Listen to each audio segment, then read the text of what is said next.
Ya.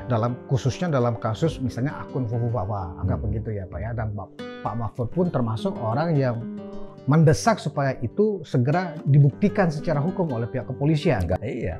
Ketika Puan Maharani ketika ditanya siap menjadi wapres menggantikan Gibran, juga tidak menjawab tegas gitu loh Pak. Konsensusnya tuh ada dua. Satu, udahlah ini anggap tidak ada. Dan rakyat diberitahu, mau nerima enggak tidak. Atau enggak usah impeachment, mundur. Fatwa saya tuh dilawan. Saya sudah memberi fatwa ke teman-teman. Udahlah pokoknya nih Pak Jokowi kan udah selesai. Bapak nggak pernah dipanggil Pak Prabowo untuk dimintain pendapatnya tentang ini? Belum pernah Pak ya? Alhamdulillah tidak. Gitu. Pak Mahfud yang seperti itu seolah-olah Bapak seperti menjahati teman yang sudah bersama Bapak selama ini gitu. Kalau Senin tidak mundur, kalau Sabtu tidak mundur, Senin saya pecat. Gitu. Pak Jokowi kayaknya enggak pernah sih marah-marah kayak langsung gitu ya, bilang si A si B. Kalau marah ya dia pada anunya aja, kadang-kadang noleh ke atas begini tuh kelihatan enggak senang. Tapi kalau marah nyebut orang kayaknya sih enggak pernah. Oke.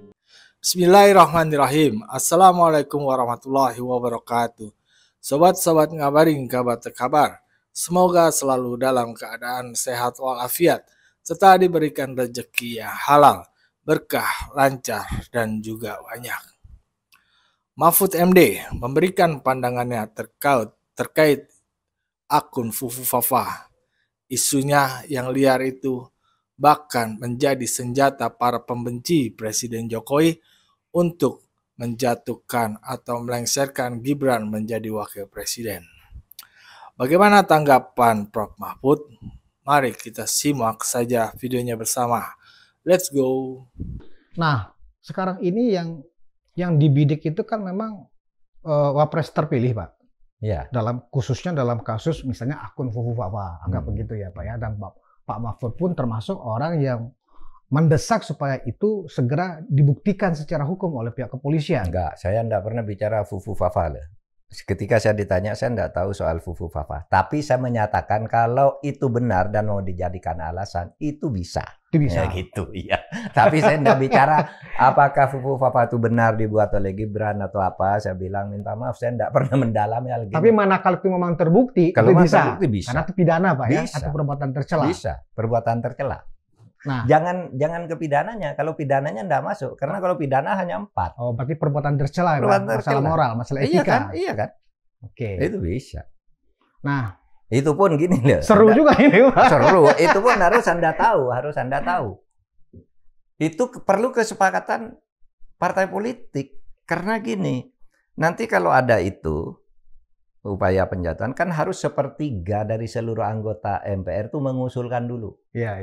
Nah sesudah sepertiga setuju, diundang MPR harus 2/3 yang hadir. Kalau 2/3 dari 2/3 ini setuju ya impeach, jatuh. Kan gitu kan. Kalau perbuatan tercela itu kan hukum acaranya belum ada, jadi bisa dibuat nanti berdasar kesepakatan politik. Tapi kalau misalnya kekuatan Pak Jokowi masih kuat, nanti waktu sidang yang datang tidak sampai 2/3, enggak ada impeachment. Oh, nggak jadi ada. semuanya harus ada kualifikasi untuk prosedur itu terlaksana, ada syarat-syaratnya, Pak ya. Iya. Ketika Puan Maharani ketika ditanya siap menjadi wapres menggantikan Gibran, juga tidak menjawab tegas gitu loh, Pak. Bagaimana Pak Mahfud melihat permainan politik tingkat atas itu? Kita lihat aja perkembangannya.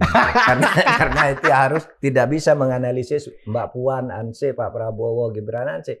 Di luar-luar nih kayak apa? Itu harus menjadi bagian penting dari seluruh analisis itu. Karena ini juga akan ditentukan dari situ. Saran Pak Mahfud sebagai tokoh senior ya di dalam percaratan politik saat ini, dan Bapak juga seorang ahli hukum tata negara, Pak. Jalan tengah kita untuk membuat situasi politik ini lebih mengarah kepada konsensus, ya kan, daripada kita berbeda pendapat terus, seperti apa, Pak? Kalau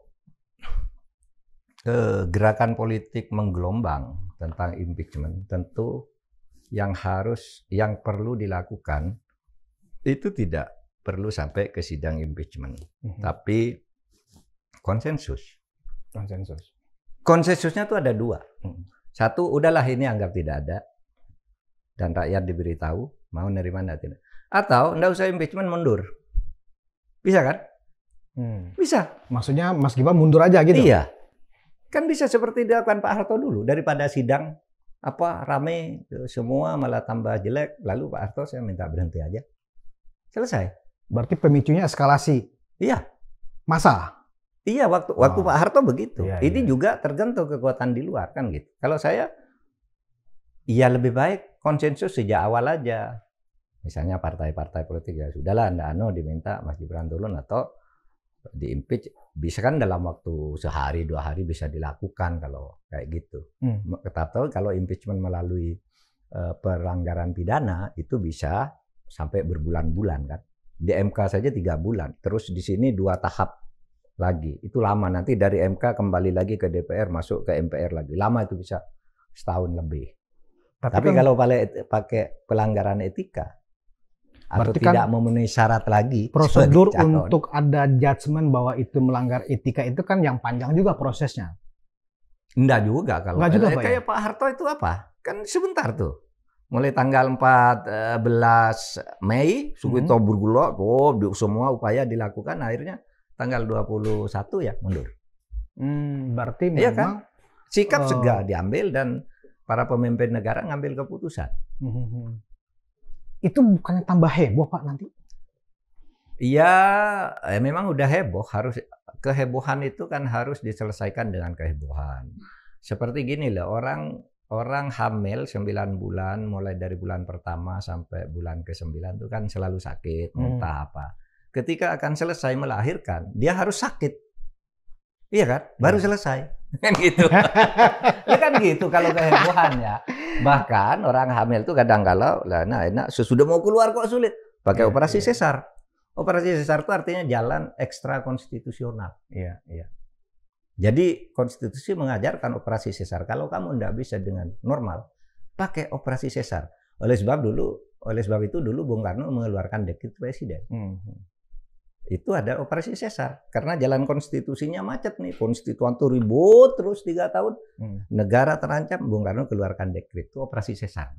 Itu ekstra konstitusional, ada jalannya di dalam Undang-Undang Dasar. Kenapa Bapak tidak melihat sudut konsensus terhadap desakan impeachment terhadap Gibran ini, Pak? Anggaplah sebuah fatwa dari seorang Prof. Mahfud MD, ya kan?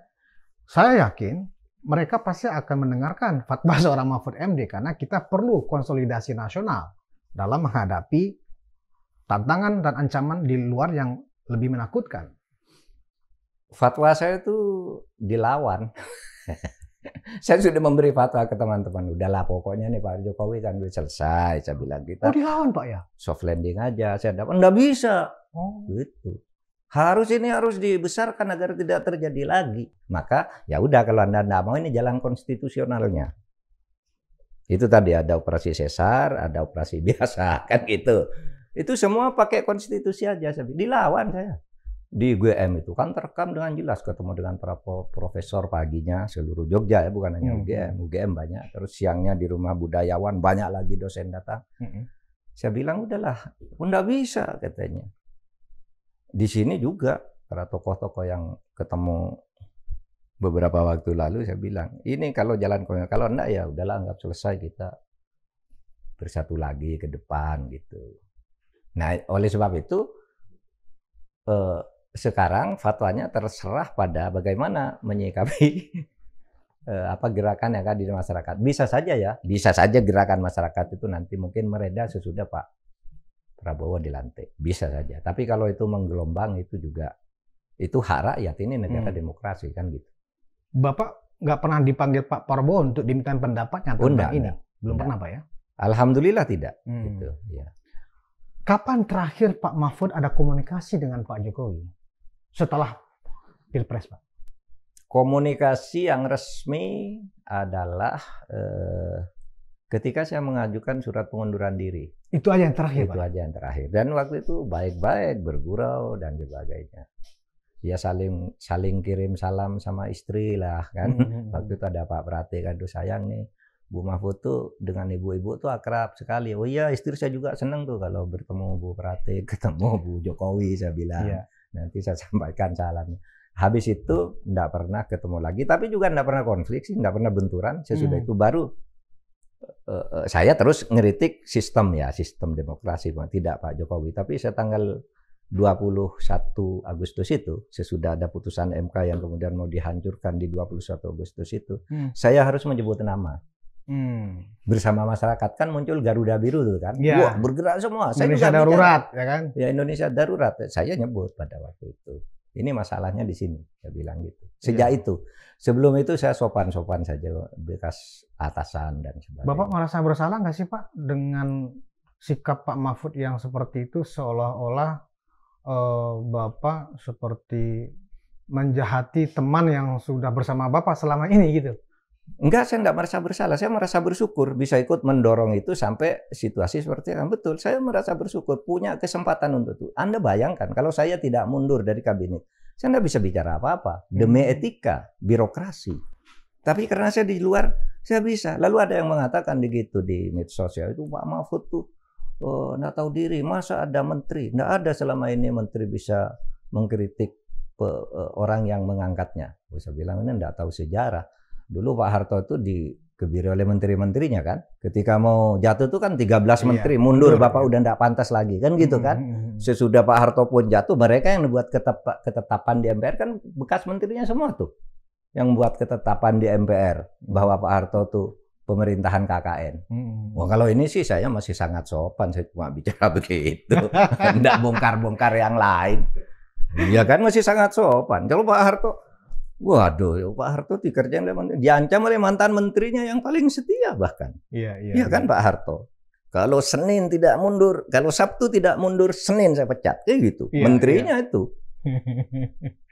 Kalau saya kan mundur dulu, sopan kan. Dan saya hanya bicara peristiwa pengkangkangan terhadap vonis MK. Yang lain saya bicara sistem yang umum. Jadi di forum ini Bapak ingin menyampaikan bahwa hubungan Bapak dengan Pak Jokowi baik-baik saja. Alhamdulillah baik-baik saja. Dan Bapak Pak Jokowi tidak mendapat sinyal entah dari orang Bapak Jokowi marah ke Bapak nggak dapat info tentang itu ya? Enggak. Saya Pak Jokowi kayaknya enggak pernah sih marah-marah kayak langsung gitu ya bilang si A si B. Kalau marah ya dia pada anunya aja, kadang-kadang noleh ke atas begini tuh kelihatan enggak senang. Tapi kalau marah nyebut orang kayaknya sih enggak pernah. Oke.